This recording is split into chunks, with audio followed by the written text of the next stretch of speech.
साल 2015 आईआईटी मद्रास के हॉस्टल के एक छोटे से कमरे में एक लड़का जो रात रात भर कोडिंग करता था और जिस गूगल का यूज करता था नॉर्मल लोगों की तरह। उस वक्त किसी ने सोचा भी नहीं होगा कि आज वही लड़का गूगल जैसे बड़े जायंट से कम्पीट करे। वो लड़का है one and only Arvind Srinivas. With Perplexity CEO Arvind Srinivas.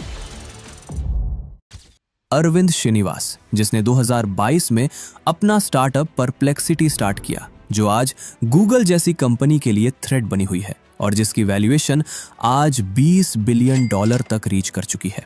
तो आखिर कैसे एक मिडिल क्लास बॉय ने ये पॉसिबल किया और क्या खास है जो परप्लेक्सिटी को बाकी एआई टूल्स से डिफरेंट बनाता है कि सिर्फ कुछ ही ईयर्स में ये $1 बिलियन कंपनी बन गई और इतने बड़े एआई टूल्स को टफ कंपटीशन दे रही है। अरविंद श्रीनिवास, जो चेन्नई के एक सिंपल मिडिल क्लास फैमिली से बिलोंग करते हैं, जो अपना स्कूल खत्म करने के बाद आईआईटी मद्रास गए, जहां उन्हें इलेक्ट्रिकल इंजीनियरिंग अलॉट हुई। जहां एक तरफ अरविंद के दोस्त अपनी कॉलेज और सोशल लाइफ एंजॉय कर रहे थे, वहीं दूसरी तरफ अरविंद एक मशीन्स को इंटेलिजेंटली थिंक करवाना सीख रहे थे। उस वक्त जब उन्हें मशीन लर्निंग का मतलब भी नहीं पता था, फिर भी कॉलेज में एक मशीन लर्निंग कंपटीशन में पार्टिसिपेट किया और ऑलमोस्ट बिना प्रिपरेशन के उस कंपटीशन को विन कर लिया। यही वो टर्निंग पॉइंट था जिसने उनकी डायरेक्शन डिफाइन कर दी, जिसके बाद 2017 में हायर स्टडीज के लिए अरविंद यूसी बर्कले गए, जहां उन्होंने कंप्यूटर साइंस में पीएचडी की। इसी दौरान 2018 और 2019 में ओपन एआई, गूगल ब्रेन और डीप माइंड में इंटर्नशिप की। यही अरविंद को क्लैरिटी मिल गई कि परफेक्ट सर्च का मतलब एडवांस एआई होता, जिसके बाद नवंबर 2022, जब इंटरनेट का मतलब ज्यादातर लोगों के लिए सिर्फ गूगल ही था, तभी लॉन्च होता है चैट जीपीटी और एक डिजिटल लैंडस्केप ट्रांसफॉर्म हो गया, जहां लोगों ने पहली बार एक्सपीरियंस किया कि कंप्यूटर सिर्फ आंसर्स नहीं देते, बल्कि कॉन्टेक्स्ट, लैंग्वेज और यूजर के इमोशन को समझकर उनके अकॉर्डिंग आंसर प्रोवाइड कर सकते हैं।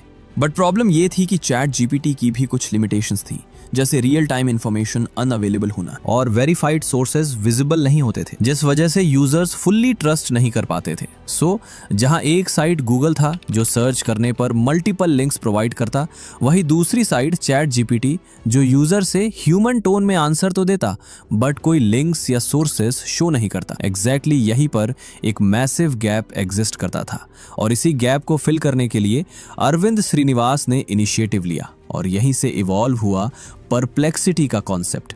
एक ऐसा एआई जो इंटरनेट से रियल टाइम डेटा फेच करे, उसे कंसाइज समरीज में प्रेजेंट करे एंड हर इनसाइट के साथ क्रेडिबल सोर्सेज भी डिस्प्ले करे। बट यहीं पर अरविंद के लिए सबसे बड़ा चैलेंज क्रिएट होता है, जो था कैपिटल का, क्योंकि कटिंग एज एआई मॉडल बनाना $multi billion इन्वेस्टमेंट मांगता है, जो अरविंद के लिए पॉसिबल नहीं था। तब अरविंद ने एक स्ट्रेटेजिक थिंकिंग अप्लाई की। बाकी एआई टूल्स की तरह खुद का मॉडल बनाने के बजाय उन्होंने दुनिया के बेस्ट मॉडल्स जो ऑलरेडी एग्जिस्ट करते थे, उन्हें अपने एआई में इंटीग्रेट कर दिया, जिसकी वजह से परप्लेक्सिटी एक एआई एग्रीगेटर प्लेटफॉर्म बन गया, जो जीपीटी, जेमिनी और लामा जैसे मॉडल को एपीआईएस के थ्रू इंटीग्रेट करता है और यूजर्स को clear, verified, single answer output deliver करता है। और इस अप्रोच से ना मैसिव इंफ्रास्ट्रक्चर कॉस्ट आई और ना किसी एक मॉडल पर डिपेंडेंसी रही। एंड सबसे बेस्ट चीज, अगर फ्यूचर में किसी मॉडल पर कोई लीगल केस या क्लेम होता भी है तो परप्लेक्सिटी उसे रिप्लेस करके उसकी जगह न्यू मॉडल लगा सकता है। सो अरविंद ने अपना एआई रेडी कर लिया, बट अब बारी थी उसे लॉन्च करने की। ये उनकी लाइफ का पहला स्टार्टअप था और वो भी उस फील्ड में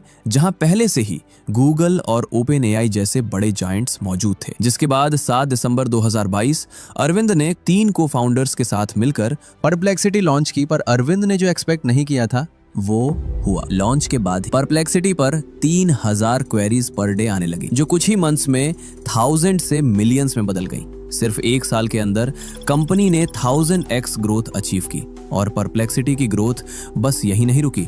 इस रैपिड ग्रोथ और सक्सेस को देखते हुए world biggest chip maker company Nvidia and Amazon founder Jeff Bezos और सॉफ्टबैंक जैसे टॉप टियर इन्वेस्टर्स भी जुड़ गए, जिसके बाद 2025 तक परप्लेक्सिटी की वैल्यूएशन $20 बिलियन तक पहुंच गई और आज परप्लेक्सिटी पर 30 मिलियन से ज्यादा सर्चेस डेली होते हैं, जो इसे दुनिया के फास्टेस्ट ग्रोइंग एआई स्टार्टअप्स में से एक बनाता है। एंड अब क्वेश्चन ये है कि गूगल या ओपन एआई जो इतने बड़े जायंट्स हैं, वे खुद ऐसा प्रोडक्ट डायरेक्टली क्यों नहीं बनाते? सो इसका आंसर उनके बिजनेस मॉडल में छुपा है। गूगल, जिसका प्राइमरी रेवेन्यू एड्स से आता है, अगर वो परप्लेक्सिटी स्टाइल आंसर इंजन बना देता तो यूजर्स लिंक्स पर क्लिक ही नहीं करेंगे, जिससे एड इंप्रेशंस गिर जाएंगे। और दूसरी तरफ ओपन एआई और माइक्रोसॉफ्ट अपनी LLM APIs सेल करके बिलियंस जनरेट करते हैं। और अगर वे एक न्यूट्रल एआई इंटरफेस लॉन्च करते तो वे अपने ही कस्टमर्स के साथ कंपीट करते दिखेंगे। आज अरविंद श्रीनिवास का विजन बिल्कुल क्लियर है, फ्यूचर सर्च का नहीं